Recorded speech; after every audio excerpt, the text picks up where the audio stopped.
Shalom Aleichem. Our discussion tonight uh, will revolve around the pronouncement at the wedding of Harei Mekudeshet li b'tabadzo kedat Moshe Israel. You are betrothed to me through this ring, according to the law of Moses in Israel.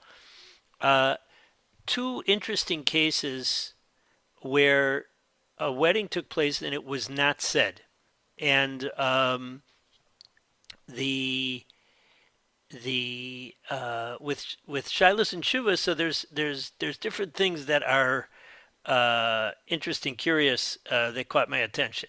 So sometimes it's the concepts, sometimes it's the cases. So I would like to focus a little more on the cases. The concept is, I have to say, relatively straightforward, but even there, I believe there is something to be learned. Um, but the case is extremely interesting. We're we're we're going to be drawing on two sources. One is from Rav Zilberstein.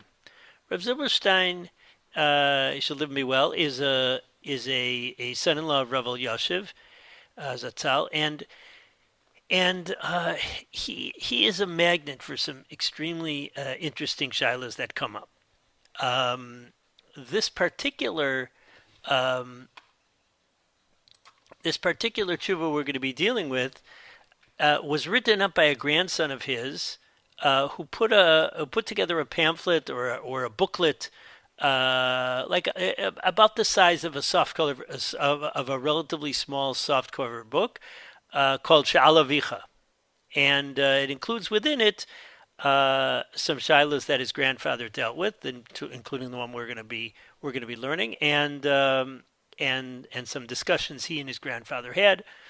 The second is from one of the great poskim in Europe, from Lomza, from Poland, the Divrei Malkiel, Rav Malkiel Tzvi Tannenbaum, if I'm not mistaken, and his shilas and shuvas I find extremely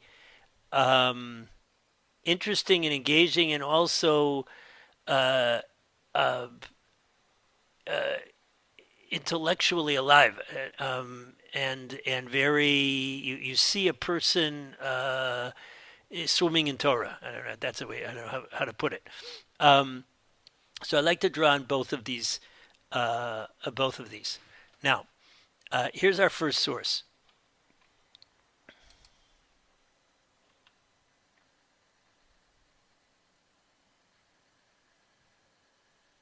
Just a moment.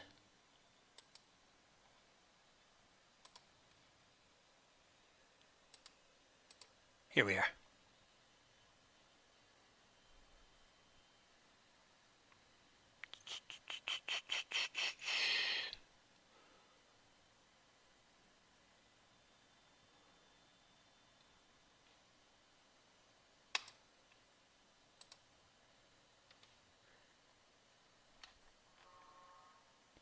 Here we are. You should see on your screen Harei Nasa, about saying Harei Mekudeshet. Okay, here we are. Okay, I want to read the whole case inside, because it that actually it's a fascinating case, and I want to mention that I shared this case with a friend of mine who is a speech therapist, who really acknowledged how much this is an issue for people. Maseh b'chatan asher saval mibayat gimgum. The following episode was about a chassan who suffered from stuttering. Omnam. Biyom yom hu kimat v'lo haya megamgem. Daily he almost didn't stutter. Elorak bofen kalmod, very, very slight. Aval bismane lachatz, but in times of pressure, in times of stress, hagimgum echrif meod, the stuttering became very, very sharp, very pronounced. Kach shekimat ve'i haya efshar lahavin ma'omer. It was almost impossible to understand what he was saying. Kama yamim lifnei chatunato, a couple days before the wedding, his wedding, Hachatana Yatarud Mod, the Chassan was very preoccupied, very upset, very concerned. I need a stronger word than concerned. He was very perturbed, very preoccupied. He knew that the moment he would stand under the chuppah, everybody would be listening to him. Ketzad Omer, Hareat Mekudeshet, how he's saying Hareat Mekudeshet. Yipol alav imta de tzibura, he will be overtaken with fear of the tzibur, crowd. Wow, what do they call it? I'm missing a word. The word where somebody's afraid of public speaking. Stage fright. The stage fright. That he'll be taken by stage fright. He'll be very pressured, very stressed. And he's going to start to stutter. And the embarrassment is going to be great. First of all, vis-a-vis his future wife. And her parents and all the other guests. After a lot of thought, he had the following thought after thinking a lot. On the day of the wedding, when he was standing by his kala, everybody heard him saying Hareat Mekudeshet, Ra'u she'achatzan motzi et hamilim bimpiv bekol barur v'yafeh. The chassan, the words came out of his mouth with a clear and nice sound. V'lo ra'u zecher legimgum shelo. They saw no remnants of his stuttering. Kulam samchu. I just want to add that this is something that this friend of mine, who's a speech therapist, helps people deal with. He told me he asked somebody if he's dating. He said, "I'm not ready to because I can't imagine saying Hareat Mekudeshet," meaning that was something that prevented him from taking the first step. That setting. Now again, as a Masada Kedushin, it should be something that is not the hardest thing to overcome. Just you don't have to have everything on the mic. And often there are weddings where the Masada Kedushin doesn't have the mic open when the chassan is saying Hareat Mekudeshet. I've been at weddings like that, so that theoretically is something that could have alleviated this whole problem. But apparently, that was not the case here. Anyways, kulam samchu. I'm here, right over here. Everybody was happy. Sheim chashu shehine bayat hachatan niftara. The chassan's problem was solved. La'achar mikein panah chatan lamori's keni shlita. Afterwards, the chassan turned to my grandfather. That's Rav Zilberstein. V'siper lo dvarim ka'aviatam, and he told him the story as it was. Ha'emet. The truth is, shebayat hagimgum mamash lo niftara, that his stuttering problem was not solved. Ach bishvil lehinatzel mi'abushot hanoraot, to be saved from the great embarrassment, bikashti michaverai, I asked my friend, Bal Kol Domel Shali, who has a voice very similar to mine's, sheyichaber mikrofon nosaf lema'arechet, that he should connect another microphone to the system, v'yeshev b'ktzei rechava, and he should sit on another on the side of the hall. Uveshash ani etzarech lomar Hareat Mekudeshet, when I'm going to have to say Hareat Mekudeshet, chaveri agid beram kol hasheni, my friend will say in the second microphone, shenimtza etzlo, that's by him, Hareat Mekudeshet. And I'm going to move my lips as if I'm speaking. And then I won't be embarrassed. Now, that is what the chassan did. Milvad harav shesider chuppah v'kiddushin shayamurav b'sod ha'inyanim. Besides the Masada Kedushin, והחבר שהכריז בקולו, and the friend who announced it, לא ידע שום אדם מהפתרון הנ"ל. Nobody knew about this. It sounds like even the Adim didn't know, and even his Kala didn't know. וכעת יש להסתפק. האם קידושי החתן חלו או לא? Did the chassan's kiddushin take effect or not? שסוף כל סוף הוא לא אמר את הנוסח בקול רם. He didn't say the text. He didn't say the formulation, the proper formulation in a loud voice. אלא חברו אמר ממקומו. His friend said it instead of him. ובפרט שהכלה לא שמעה אותו אומר, the kala didn't hear him saying it, אלא שמעה את החבר שדיבר ברמקול. She heard the friend who was saying it in the microphone. That's the question. Now, here, I want to break off from this and then discuss the answer to both together. There's a second. I want to read the Shaila of the Dimrei Malkiel, where a similar thing took place. This is over the top. Again, the Dimrei Malkiel is Poland. He has shuvas coming from America. The dates of the Divrei Malkiel, I checked it out today.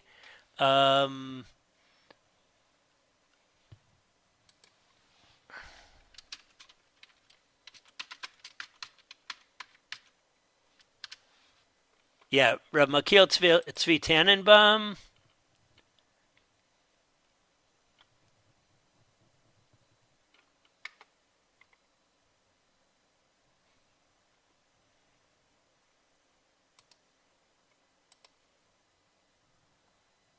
(1847 and 1910).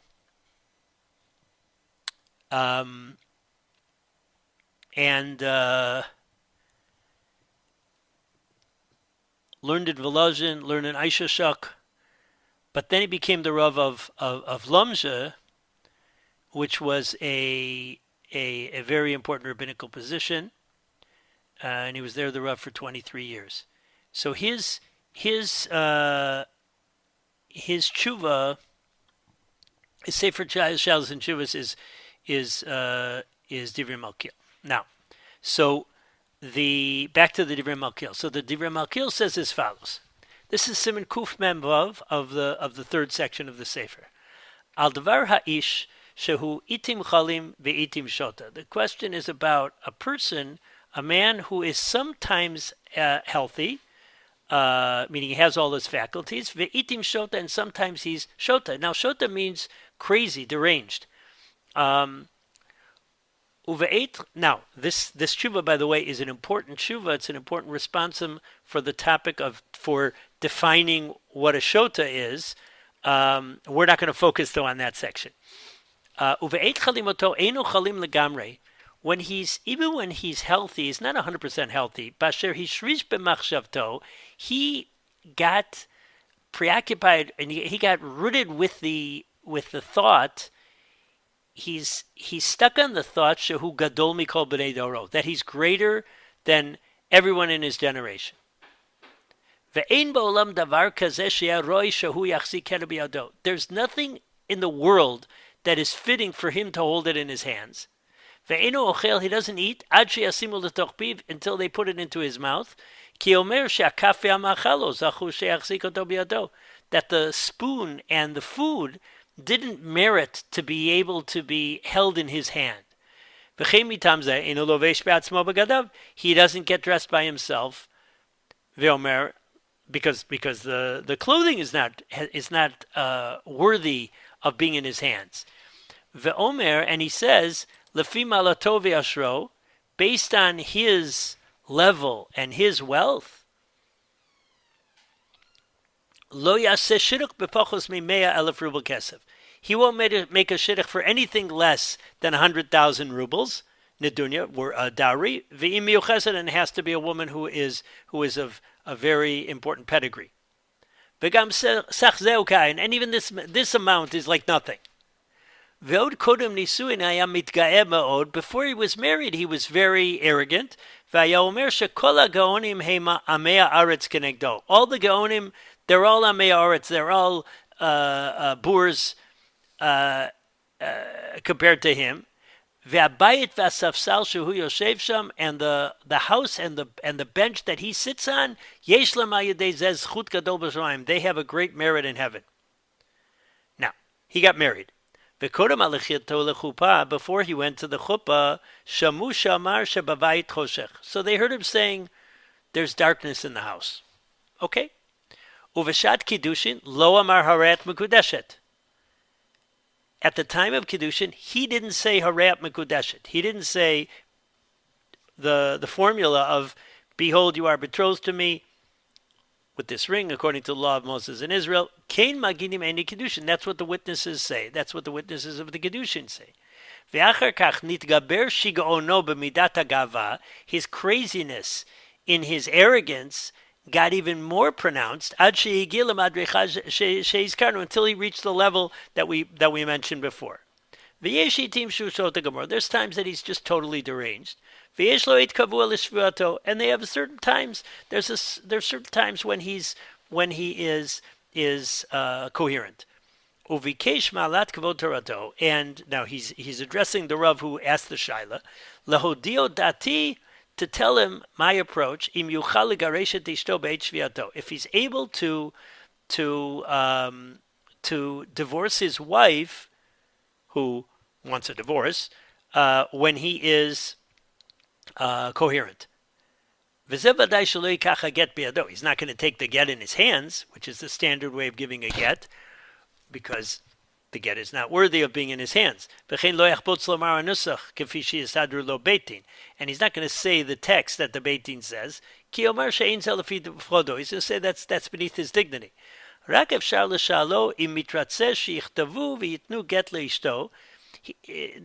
to ask him if he agrees that they should write and give a get to his wife, and he'll just say yes. He'll have to say one word, yes. And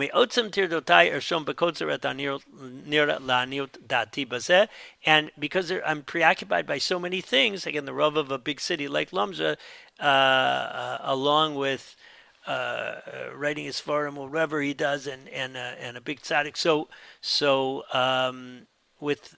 Because of my many preoccupations, I'll write in brief at Tanira La'aniyut Dati Bazeh, what seems to me on this topic. So that's the shaila that appeared in two very strange cases. One, the chassan who set up who didn't say Harei Mekudeshet li, but set up a microphone so he would mouth the words, but his friend would say it through the external mic connected to the system. And number two, the person who was so arrogant, he was so crazy arrogant, and at his wedding he didn't say Harei Mekudeshet li. So that's the question. Again, this person wants a divorce from his wife. So one of the questions might be, wait a second, was he ever married? That's the question. So was the marriage a marriage? Now, so let's go back to Rav Zilberstein. How did he answer the question of the boy with the mic? Eshiv Maurice Geni Shlita, Danu al Poskim Legabe Ilaim Sheino Yechol Daber. The poskim talk about somebody who can't speak at all. What do you do with somebody who can't speak at all? How was he able to get married? Now again, when we speak about cheresh, shota, v'katan, that cheresh that is spoken about is a deaf mute who, for all practical purposes, in earlier times, again, I'm not dealing with what would be the status nowadays of somebody who is a deaf mute, but the deaf mute of the Gemara was somebody who didn't have the ability to have any communication, and so he was, for all practical purposes, similar to a shota. He wasn't able to function. Whereas an elaim, somebody who hears but just can't speak, so he's missing the ability to get words out of his mouth. So the poskim discussed what to do. V'yesh kama efshariot. Harishona Masha Katav Ashiltei Giborim, what the Shiltei Giborim wrote, and I verified that this text, this reference is is clear. Um, Sheyirmos liishto shein ze stam netina lekidushin. He'll make it clear to his wife that he's giving it to her as kiddushin. In other words, he'll motion uh, that he'll use nonverbal communication to make it clear to her that the gift is not just stam a gift, but it's a gift for kiddushin. Shari kol ma shetiknu chachamim shachatan tzarich lagi lekalato harei mekudeshet li. The whole point of saying harei mekudeshet li hu mishum shelo yira'eh kestam netina. It shouldn't look like just a giving, a gift. Ella l'shem kiddushin, but it should be for kiddushin. And then there's the second option, which is to do kiddushay shtar, where everything will be written out, and then there's no need for speech. Just a word on what makes a good kiddushin. Kiddushin is the stage of forming a marriage where a woman goes from being a single woman to being an eshet ish to being a married woman, with the big nafkamina, the big practical ramification being that if anybody would have relations with her, it is adultery. Now, it's done with the following, I believe, four requirements. Number one, the man is to give something of basic value to the woman. That's what we say, shava pruta. Nowadays, it's always done through a ring. Even though there might be some customs among different edot of giving with a coin, but in general, it's a ring, and that's the almost universal custom. Number two, the woman accepts it willingly. Number three, it's witnessed by kosher witnesses, not related to each other, not related to the chassan, not related to the kala, adult Torah observant males. And finally, the man has to verbalize that he's giving it to her to marry her. Because the line between when a man gives something to a woman, it might be a gift. I'll take the obvious case, an engagement ring. Well, an engagement ring, they're not married. There was no kiddushin. Let's say others saw the engagement. Let's say he doesn't say Harei Mekudeshet li b'tabat zo kadash Moshe v'Yisrael. He says, will you marry me? And he puts an engagement ring out. And let's say he does it in a non-private setting, and he's seen by others giving his future wife an engagement ring. Well, that's an interesting line between giving her a gift which is connected with their future marriage and giving her a gift in order to marry her through giving the gift. So it has to be now this is compounded by the way it was done for many generations was they would do kiddushin and then a year later they would do nisuin. So that means that a man and a woman would do kiddushin. He would give her something of basic value as kiddushin. It would be witnessed by two witnesses, and they would set to get married a year later. In Talmudic times, they would take 12 months. The man would have to prepare for the wedding. The woman would have to prepare for the wedding, and then and she would go back to her parents' house, and Shalom Al Yisrael. And then they would do a chuppah 12 months later. We do everything together nowadays. Now, what about our case? Hu adin ben yanenu. The same is true in our case. Chatan rimez lekalato shununten lartatabat l'shem kiddushin. If a man makes it, he indicates to his kala that he's giving her the ring for kiddushin. As gamim hu lo sham'a. Even if she didn't hear the formula from his mouth, the kiddushin takes effect. So, Harei Mekudeshet li isn't a formal amira. It's not like Kriyat Shema where it has to be said. It's not like a a neder where the formulation, the verbal formulation is key. Rather, it's to give clarity to the gift. Now, והוסיף מוריזקני שליטה שבדיעבד גם אם החתן לא אמר לכלה כלום בשעת הקידושין. Even if he said nothing, they didn't set it up with the microphone and all that. By the way, I was thinking, I don't see that he mentions it, but I was wondering if the issue of Shomea Ke'ona would apply here, that the chassan hears the words and it's like he's saying the words. The only thing is that works when we have a mitzvah to say something. Here, it's not really a mitzvah to say something. It's a statement that creates a halachic status change. So, kamavur b'shulchan aruch v'zel d'shono.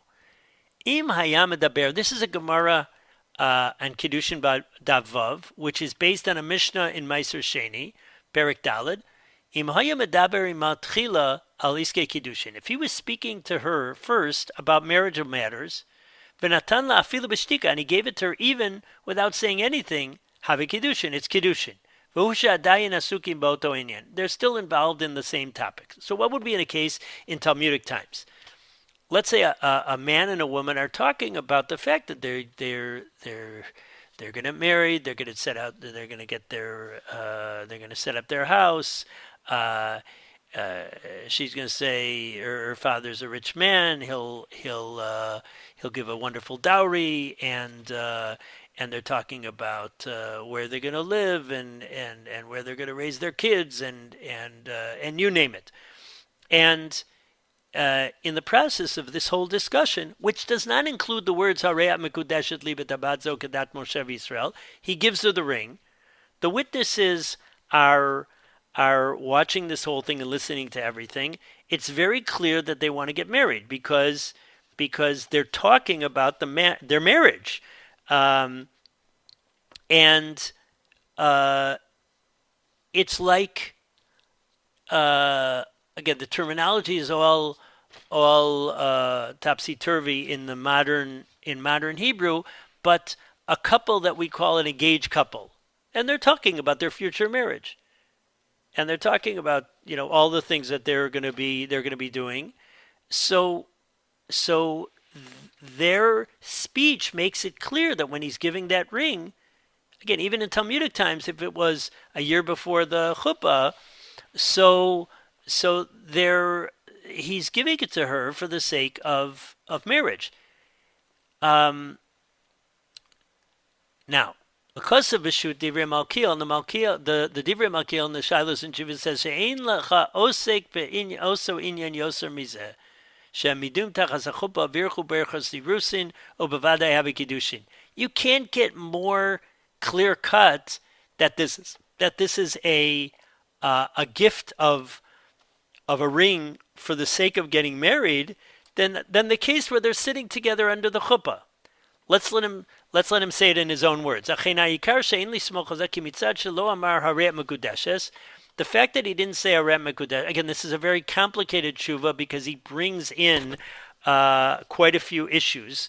One is he a shota or not?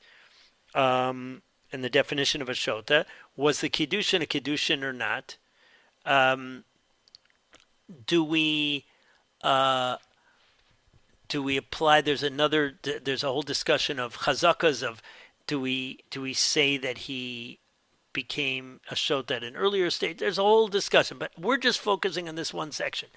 You shouldn't worry about that.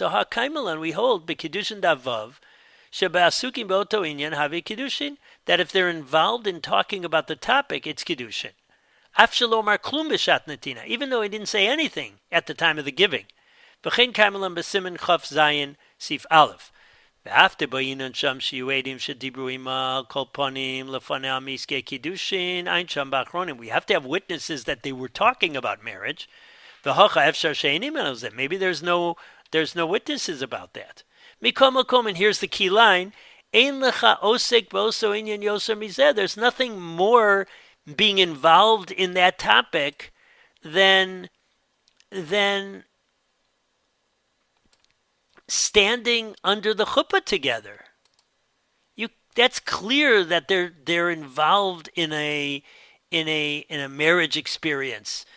They were standing under the chuppah. They made birkas erusin ubavai have kiddushin. That's certainly kiddushin.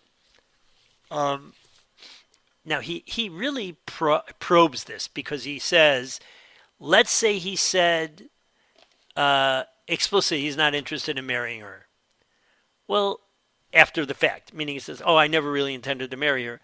Well, that's another halachic principle of dvarim shebelei veinam dvarim. If they're unstated matters about a contractual interaction, we can't rely on a person saying later on something that he never said before. He should have said so. He should have made it very clear that he's not marrying her. There's clear umdadas, there's clear assessment of the situation that he's giving her this ring in order to marry her. And you're going to say, well, maybe because he didn't say Harei Mekudeshet and everybody else does. Yeah, but if that were the case, he wouldn't have gone to the chuppah in the first place. Meaning, he's being led into the chuppah. The Masada Kedushin is saying Harei, is saying the Birkas Erusin, and then he gives her the ring. He didn't say Harei Mekudeshet, but it was clear from the whole context that he was doing it for the sake of marriage. So that's the Divrei Malkiel. What's clear from this is that there is no verbal requirement. The whole Harei Mekudeshet is not a requirement of some sounds being made, but rather that context being clear, that it is a gift for the sake of marriage. Back to Rav Zilberstein to see the very end. V'idgish Moriz Keni Shamnam lechatchila v'adai tzarich lamar b'furash Harei Mekudeshet. Of course, the chatchila you're supposed to say Harei Mekudeshet shayedim yishmu, that the witnesses will hear it. ולכן הדבר טוב ביותר שהחתן יגיד בפיו בפורש ולא רק יעשה תנועות בפיו ללא קול. Of course that he should say it out loud as opposed to making movements with his mouth without letting out any sound. והציבור ישמע את החבר, and the friend will be hearing, and the whole ציבור is going to hear the friend. מה שהחבר אומר לא מזיק כלל לקידושין. That doesn't do anything. It doesn't affect anything. שהוא לא התכוון לקדשה. The friend didn't intend to marry the woman. והיא לא התכוונה לקדש לו, and she had no intention to marry him. ועוד שלא נתן לה כלום. He didn't give it. In other words, we don't have to worry about the friend getting married to the woman. Even he said, Harei at Mekudeshet li. He didn't intend for himself, and she didn't intend for him. So that's something that can be totally ignored.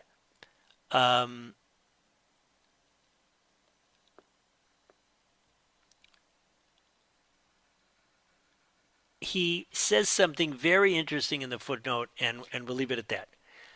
This case, the woman, she played along with it. She didn't notice anything. Whatever. Somehow, and she doesn't know the guy so much. If it was her husband for years, she would have known. But she didn't chap. But let's say, says in the footnotes, Rav Zilberstein said, let's say the case was a little different, and the Kala would have been a little bit confused and saying, where's that coming from? Wait a second. That's not the Chassan speaking. That's a voice from elsewhere. Wait a second. Who's Mekadesh? Who's saying this? So,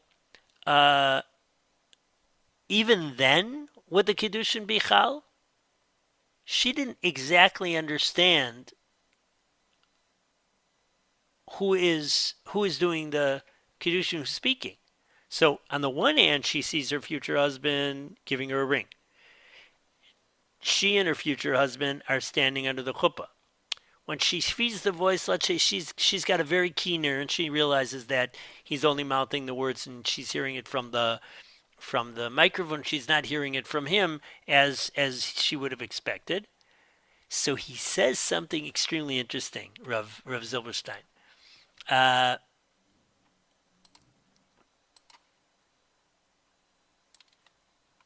Higid Moriz Keni al Pima Shamru Chazal. What Chazal said, Kol de Mekadesh Adait Rabbanim Mekadesh.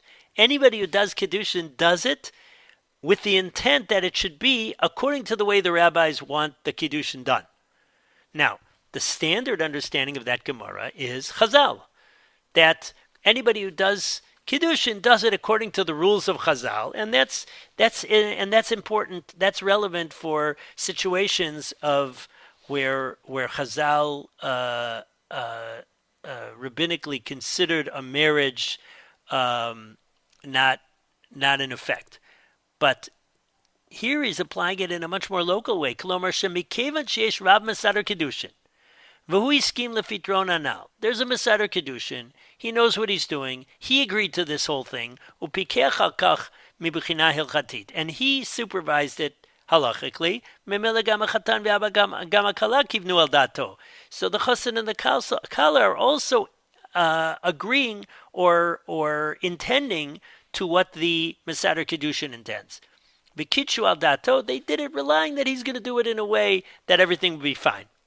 V'akidushin chalu b'li shum pikpuk, and then kedushin takes effect without any problem. So, in short, there is a principle of haya medaber ita aliske gita v'kedusheha. If a man was speaking with a woman about the fact that they're going to get married, and then he gave her the ring in the midst of that discussion, and they were still involved in that topic and that discussion. So the halacha is from the Gemara, based on a Mishnah on Meiser Sheni, that they're Mekudeshet.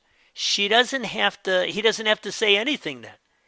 Not only that, what the Shita Mekubetz, what the Shiltei Giburim says, and the Divrei Malkiel says, is that there doesn't have to be any words, meaning there's no verbal requirement. It's not that he had to say something about marriage before. It doesn't have to say Harei Mekudeshet. He's got to say something else. No, the point of this whole Harei Mekudeshet, which everybody does and everybody should do, but the whole point of it is to make it clear that this is a ring that is being given for Kiddushin, for this halachic status change, and not as a stam gift. But there's no requirement of speech, and therefore even somebody who doesn't know how to speak, he's not able to speak. Even an Elaim says that Shiltei Giburim can get married through Remiza if he makes it very clear through indications. And the same thing here in this chassan, and the whole context of standing under the chuppah and giving her the ring. So that's making it crystal clear that he's doing it for the sake of marriage, and he's not doing it just for the sake of, you should have this gift. Anyway, that's what I wanted to share with you from Rav Zilberstein and from the Divrei Malkiel.